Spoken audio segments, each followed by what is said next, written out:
ভারতীয় হিন্দু সংস্কৃতিতে দোলযাত্রা বা হোলি হল একটি ধর্মীয় আধ্যাত্মিক উৎসব। এই দিনে সনাতনী হিন্দুরা রাধাকৃষ্ণের চিরশাশ্বত ঐশ্বরিক প্রেমের পুজো করে থাকেন।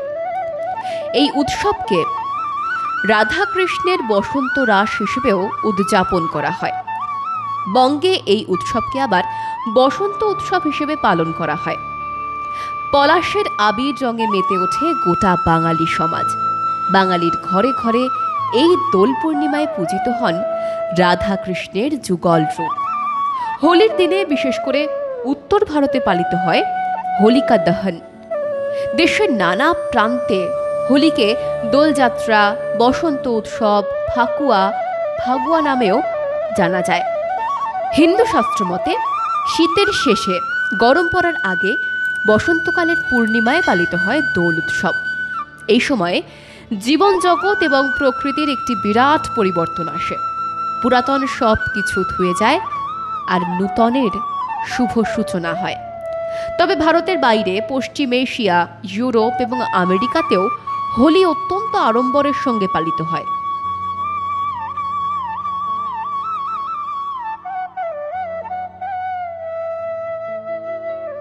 দোলের দহন কেন করা হয় জানেন? হোলির উৎসবে ব্রজধামে রাধাকৃষ্ণের মহৎ আধ্যাত্মিক ভালোবাসার স্মৃতিকে স্মরণ করতে বসন্তকাল শুরু হতেই হোলির সূচনা হয়ে যায়। বৃন্দাবন, মথুরা সহ কৃষ্ণের স্মৃতি বিজড়িত জায়গায় পালিত হয় রঙের উৎসব। এই রং হল প্রেমবাহক বৃহৎ চৈতন্য। 1 মাস ধরে চলে হোলির উৎসব। প্রাচীন ঋষি গর্গ তাঁর গর্গ সংহিতায় রাধাকৃষ্ণের হোলি খেলার বর্ণনা দিয়েছেন। হোলিকাকে বলা হয় পুতনা।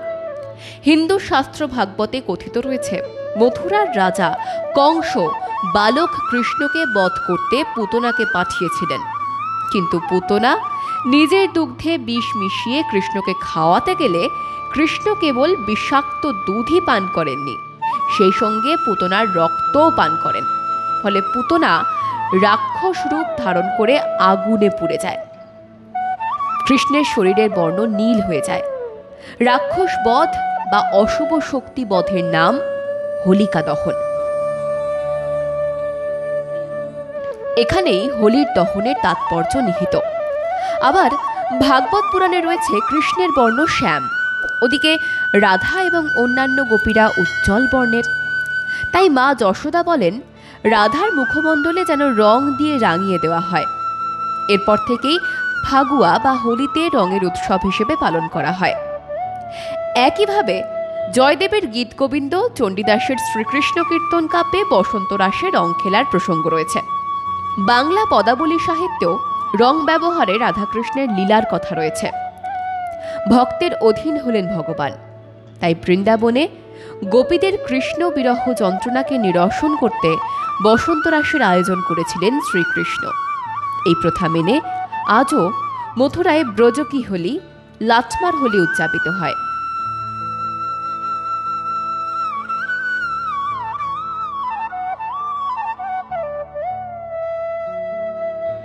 দোল পূর্ণিমার সঙ্গে অবশ্য বঙ্গের একটি আত্মিক যোগ রয়েছে।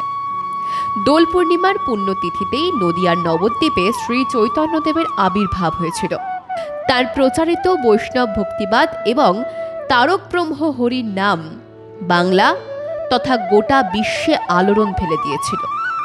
শ্রীবাসের অঙ্গন থেকে সংকীর্তনকে গোটা নবদ্বীপ তথা বিশ্বে ছড়িয়ে দিয়েছিলেন। স্বয়ং নিমাই থেকে শ্রী চৈতন্য রূপে দিব্যজ্যোতির প্রেম বৃক্ষ হন তিনি।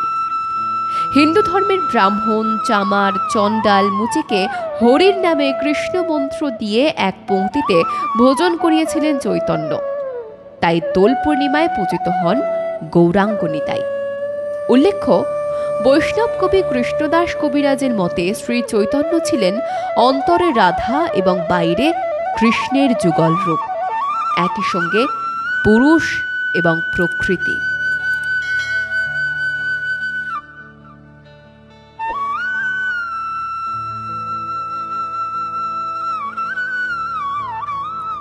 তুর্কি আক্রমণের পর বঙ্গের হিন্দু সমাজের পরিত্রাণকর্তা হয়ে উঠেছিলেন এই মহাপুরুষ। একইভাবে মুসলমান শাসক কাজীর বিধানের বিরুদ্ধে ভক্তিবাদের আন্দোলনকে আরও প্রখর করেছিলেন। পরম দুরাচারী জগাই মাধাইও চৈতন্যের প্রেম ভক্তিতে পাপ থেকে উদ্ধার হয়েছিলেন। তার আবির্ভাব তিথিতে তাই ঘরে ঘরে চলে ভজন, নাম সংকীর্তন, পুজো অর্চনা, প্রসাদ বিতরণ। মধুর প্রেম রসের সাধক হলেন শ্রী চৈতন্য। বঙ্গের ভক্তি সাহিত্যে তার প্রভাব অবিস্মরণীয়। এক কথায় গ্রাম বাংলায় বৈষ্ণব ধর্ম আন্দোলনে নবজাগরণ ঘটিয়েছিলেন তিনি। নবদ্বীপ, শান্তিপুর, মায়াপুরে অনুষ্ঠিত হয় দোল পূর্ণিমার উৎসব। লাখ লাখ ভক্তের হয় বৃহৎ সমাগম। দোলের দিন থেকেই তৃতীয়, চতুর্থ, পঞ্চম, সপ্তম, দশম দোল পালন করা হয়। বসন্তের বাতাসে বৃক্ষের পুরাতন পাতা ঝরে গিয়ে নতুন প্রাণের সঞ্চার হয়ে নতুন সবুজ পাতায় ভরে ওঠে জগৎ। মানব জীবনের সারা বছরের দুঃখ, গ্লানি, যন্ত্রণাকে ধুয়ে রঙিন আবিরের আভায় প্রেম রসে সিক্ত হয় মন প্রাণ।